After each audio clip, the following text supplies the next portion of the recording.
Now we shall discuss three divisions of knowledge. हालांकि इसमें से दो की चर्चा हम कर चुके हैं, ए प्रायोरी एंड पोस्टररी।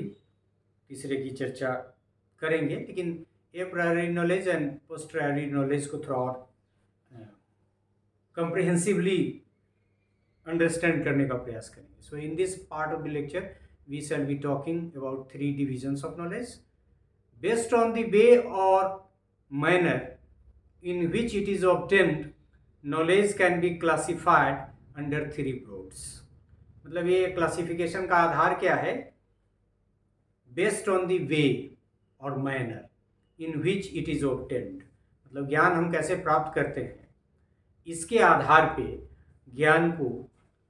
ज्ञान के विभाजन को हम तीन भाग में ब्रॉडली क्लासिफाई कर सकते हैं. सो अंडर थ्री हेड्स, यहाँ हालांकि बिड्स लिखा हुआ है, फिर वो थोड़ा सा spelling mistake. So three heads: a priori knowledge, a posteriori knowledge and experienced knowledge. ये सब तो दोनों हम लोग लिख ही चुके हैं. ए प्रायोरी, ए पोस्ट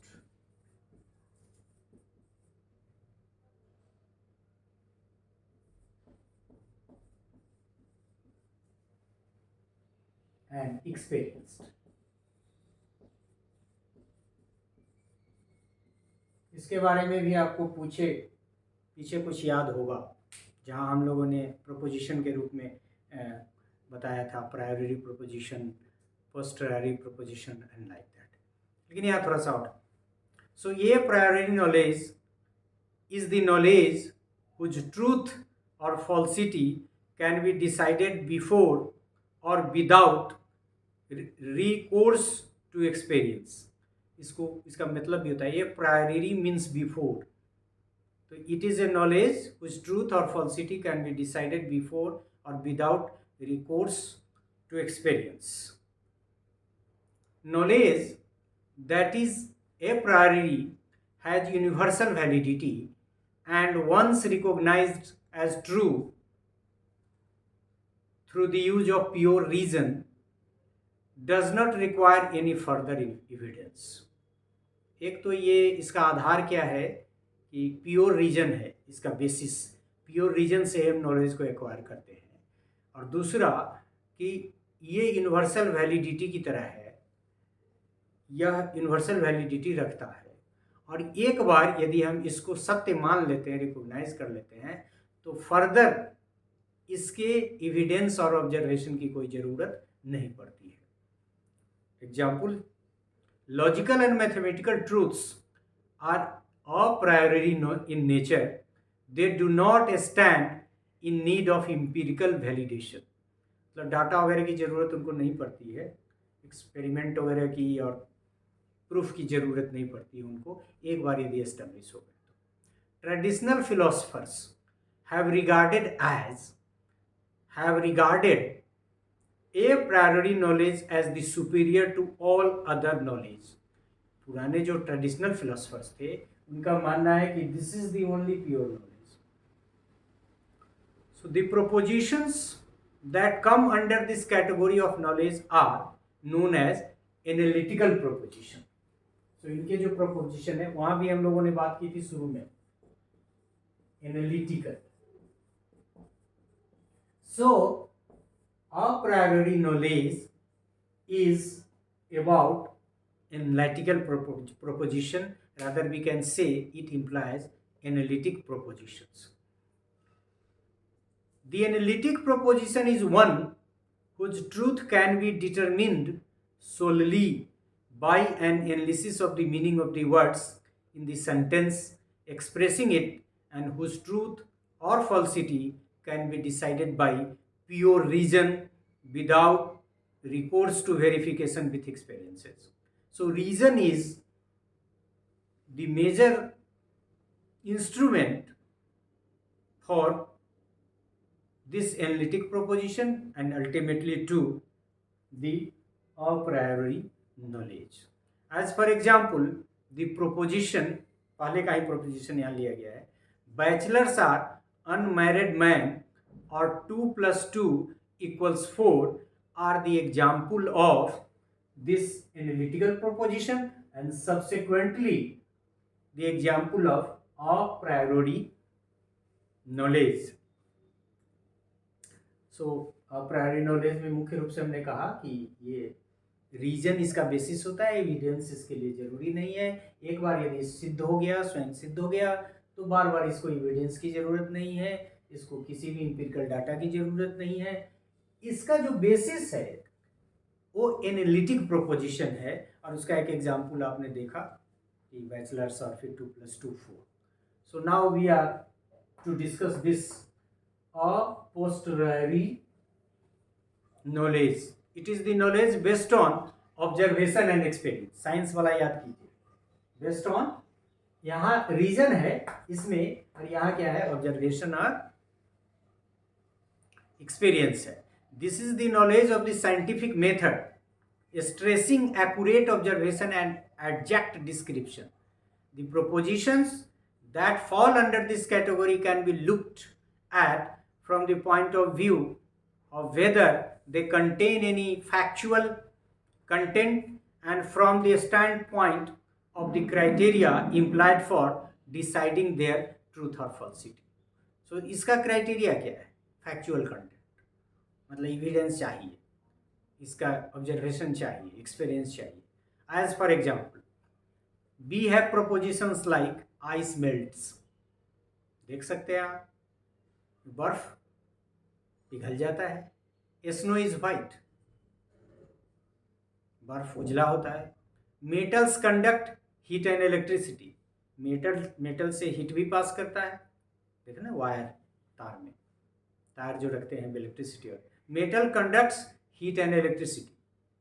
तो ये जो है, these are the examples of a posteriori knowledge. These propositions give us factual information which truth or falsity can be decided only through observation and verification.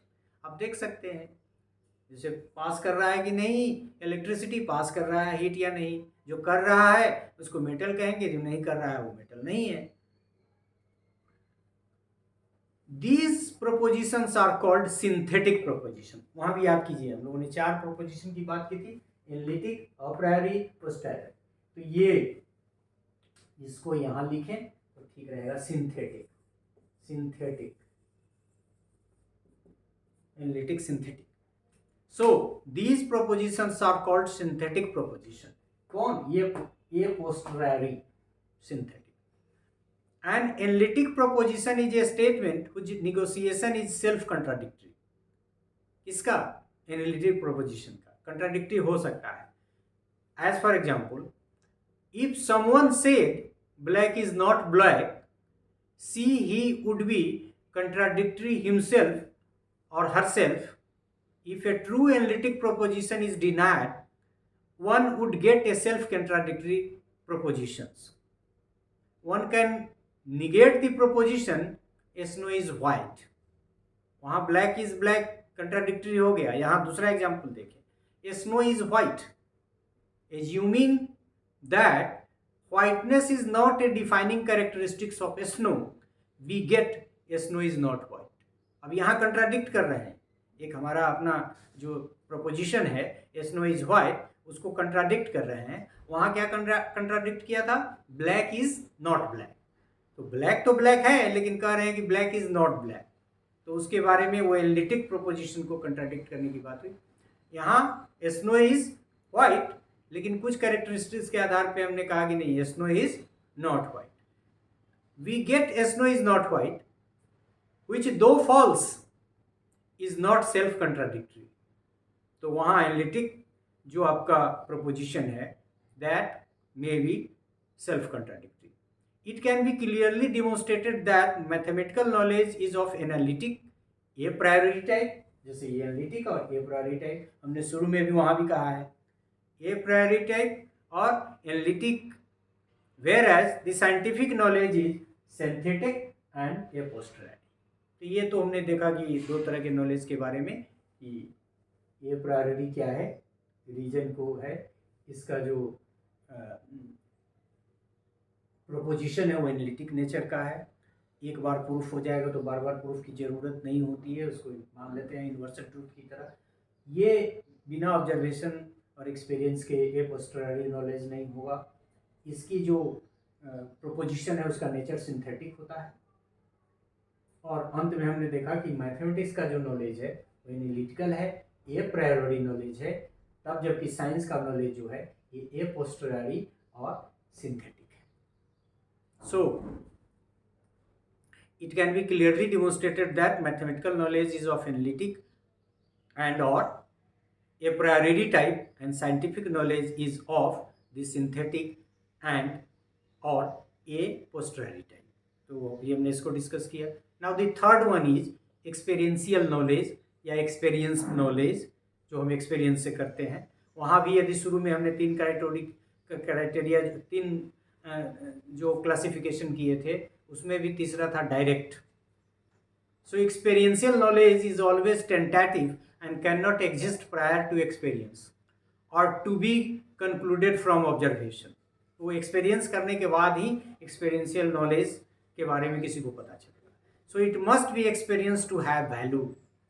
Basic to the three types is propositional knowledge.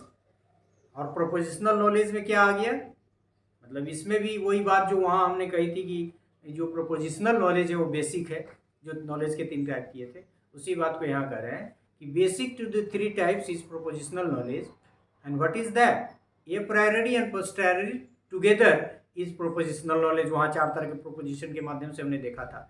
And it is to this type that the structure of the knowledge question is addressed. और इसकी सबसे बड़ी खासियत ये है कि ये दोनों मिलके, इस दोनों को मिलके जिसको हम लोगों ने नाम दिया कौन नॉलेज, प्रोपोजिशनल नॉलेज, जिसमें चूंकि ये दोनों इन्वॉल्व है तो ये दोनों भी इन्वॉल्व हो जाएंगे।